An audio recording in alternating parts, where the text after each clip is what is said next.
అంటే ఏపీ పరిస్థితి ఎలా రెండోది ఉందంటారు? అంటే ఇప్పుడున్న రాజకీయ పరిస్థితిని చూస్తుంటే, అంటే మొన్న ఒక గత 2, 3 రోజుల నుంచి చూస్తుంటే మొత్తం ఒక అల్లకల్లోలం సృష్టించే విధంగా అంటే 144 సెక్షన్ పెట్టిర్రంటే ఖచ్చితంగా అది సీరియస్ గా తీసుకోవాల్సిన విషయం. అంటే ఏపీ పరిస్థితి ఎలా ఉంది ఇప్పుడు ప్రెజెంట్? ఏమి లేదు సార్. ఒక పక్క పాదయాత్ర సక్సెస్ఫుల్ గా జరుగుతూ ఉంది, లోకేష్ బాబు గారి పాదయాత్ర. వీళ్ళందరూ ఊహించని విధంగా రెస్పాన్స్ వస్తూ ఉంది. ఆ పాదయాత్రకు వచ్చేటువంటి రెస్పాన్స్ ని చూసి ఏదో ఒక విధంగా వాళ్ళని వాళ్ళు కాపాడుకోవడానికి, ప్రజల యొక్క ఆలోచనని దారి మళ్లించడానికి చేస్తున్నటువంటి దుర్మార్గపు చర్యలు తప్ప వీళ్ళు చేసింది ఏమీ లేదని చెప్పేసి అని ప్రజలందరూ చూస్తూ ఉన్నారు. ఏమంటే మీరు ఒక్క విషయం గమనించాలి, ఈ దుర్మార్గులు చేస్తున్నటువంటి దుర్మార్గపు పనులు ఎలాగున్నాయి అని చెప్పేసి అంటే, నిన్న విద్యార్థులతోటి అంటే ఇంజనీరింగ్ విద్యార్థులతోటి చర్చాగోష్ఠిలో ఒక స్టూడెంట్ ఎక్స్ప్రెస్ చేసింది, మాకు మా ఫీజులు 4 దఫాలు 4 టర్ములు కట్టవలసినటువంటి ఫీజుని ఒక 2 దఫాలు కట్టి 2 దఫాలు కట్టట్లేదు, మీకు ఒకేసారి మొత్తం ఫీ రియంబర్స్మెంట్ పే చేస్తాను అని మా లోకేష్ బాబు గారు మాట ఇచ్చారు అని అమ్మాయి ఎంతో సంతోషంగా చెప్తుంది.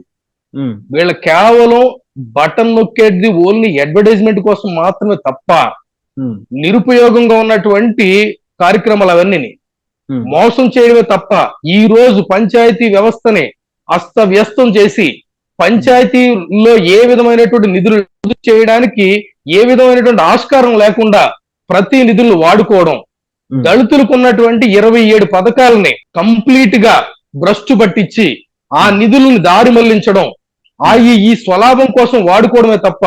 మీరు ఒకటే గుర్తుపెట్టుకోండి సార్, ఈ రోజు అవినీతి జరిగింది 370 కోట్లకు అని చెప్పే వీళ్ళు మీరు ఎప్పుడైనా చూడండి సార్, చిన్న కూరగాయల వ్యాపారి దగ్గరికి వెళ్ళి కొత్తిమీర కొనుక్కుంటే ఈవేళ డిజిటల్ పే జరుగుతుంది, ఫోన్ పే చేస్తున్నారు. కానీ వైన్ షాపుల్లో స్టిల్ క్యాష్ పేమెంట్ జరుగుతుంది. కారణం ఏంటి? అవినీతి జరగట్లేదంటారా? అలాగే ఇసుక దగ్గరికి వెళ్ళండి, ఇసుక దందాలు ఉన్నాయి.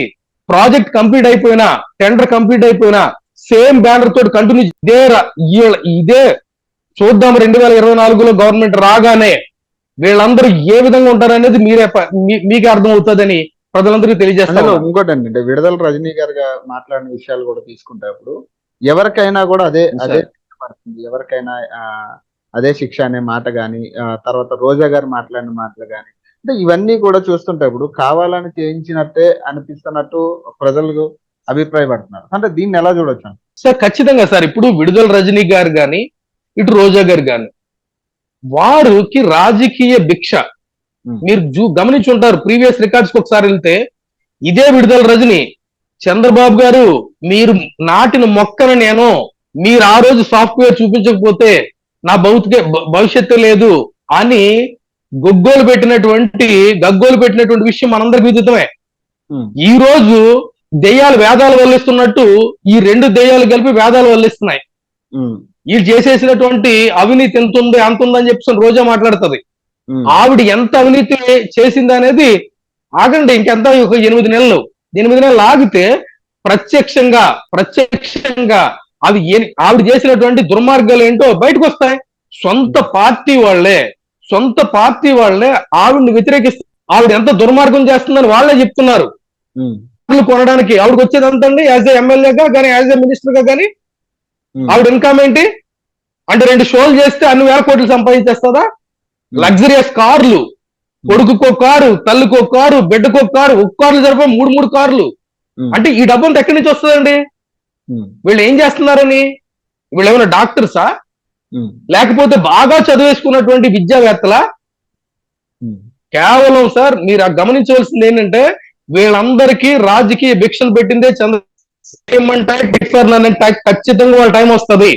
వాళ్ళ టైం కోసం ఎదురు చూస్తా ఉన్నాం అంతే సార్.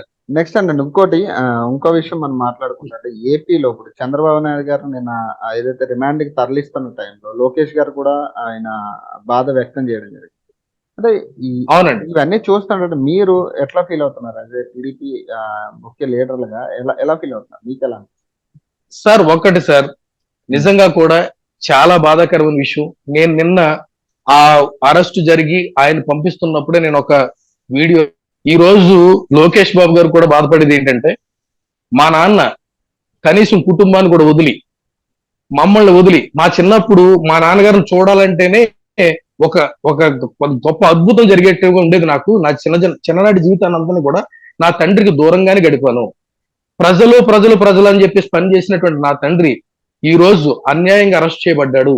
ఆయన పడుతున్నటువంటి బాధ ఒక బిడ్డగా, ఆయన ఒక బిడ్డగా పడుతున్నటువంటి బాధకి మేమందరం తెలుగుదేశం కార్యకర్తలం అందరం ఆయన వెనకాలే ఉన్నామని, ఆయనకి బలం మేమే ఉంటామని, ఎట్టి పరిస్థితుల్లో ఆయన వదిలిపెట్టేది లేదని, లోకేష్ బాబు గారిని వదలకుండా మేము ఆయన చుట్టే ఉంటామని తెలియజేస్తూ, ఆయన బాధపడవలసిన పని లేదు, ధైర్యంగా ఈ రోజు మనం బయటకు వస్తాము. లోకేష్ బాబు గారు, మీ ద్వారా నేను తెలియజేసేది ఏంటంటే సార్, లోకేష్ బాబు గారికి, లోకేష్ బాబు గారు మీరు చేసేటువంటి పాదయాత్ర ఎంతో సక్సెస్ఫుల్ గా ఉంది. ఈ దుర్మార్గులు మీ నాన్నగారిని 14 రోజులు పంపించగలిగారు అంతే, కానీ వాళ్ళు శిక్షించేంత అవినీతి మన దగ్గర ఏమీ లేదు. ఖచ్చితంగా మీరు ధైర్యంగా తిరిగి మీ పాదయాత్రను మళ్ళీ కంటిన్యూ చేయండి. ప్రజలందరూ మీకోసం వెయిట్ చేస్తున్నారు. మీరు ప్రూవ్ చేసుకున్నటువంటి నాయకుడు. వీళ్ళందరూ పేటిఎం నాయకులు, వాళ్ళ గురించి మీరు భయపడవలసిన పని లేదు. మనం ఖచ్చితంగా గెలుస్తున్నాము. మన ప్రజలందరూ మీ యొక్క నాయకత్వాన్ని ఆహ్వానిస్తున్నారు, అందరూ ఎదురు చూస్తున్నారు. రిమైనింగ్ కాన్స్టిట్యున్సీస్ కూడా సక్సెస్ఫుల్ గా కంప్లీట్ చేసి మీ ప్రణాళికను ఇంప్లిమెంట్ చేయడానికి మీరు ధైర్యంగా ఉండాలని, మీరు ధైర్యంగా ఉండే క్రమంలో మీకు మేమందరం కూడా మీ వెన్నంటి ఉంటామని.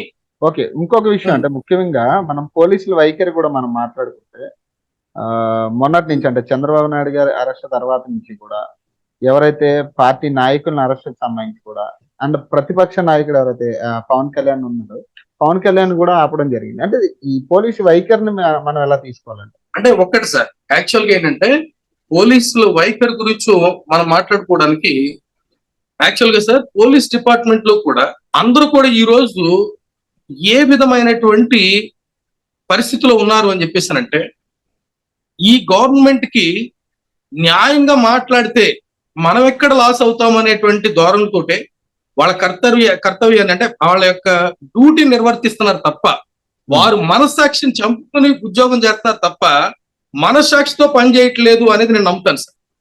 ఎందుకంటే నేను ఈ 2-3 ఇష్యూస్ దగ్గర కొంతమంది డిపార్ట్మెంట్ వాళ్ళతో మాట్లాడినప్పుడు they've expressed a lot of things. వాళ్ళు ఎక్స్ప్రెస్ చేశారు ఇది అన్యాయము అని చెప్పేసి. కానీ వాళ్ళు ఉద్యోగ బాధ్యతలు కాబట్టి ఖచ్చితంగా వాళ్ళు చేస్తున్నారు, కానీ రియల్ గా అయితే వాళ్ళు చేయడానికి కానీ చేయించడానికి కానీ ఏమీ లేదు. మీరు చూసారు, హోమ్ మినిస్టరే మాట్లాడలేని పరిస్థితిలో ఉన్నప్పుడు వాళ్ళ డిపార్ట్మెంట్ లో ఉన్నటువంటి పోలీసులు ఏం చేయగలుగుతారు సార్ వాళ్ళు మనం తప్పు పట్టడానికి? అవునా కదంటారు? అవును. కాబట్టి వారు ఎంప్లాయీస్, వాళ్ళ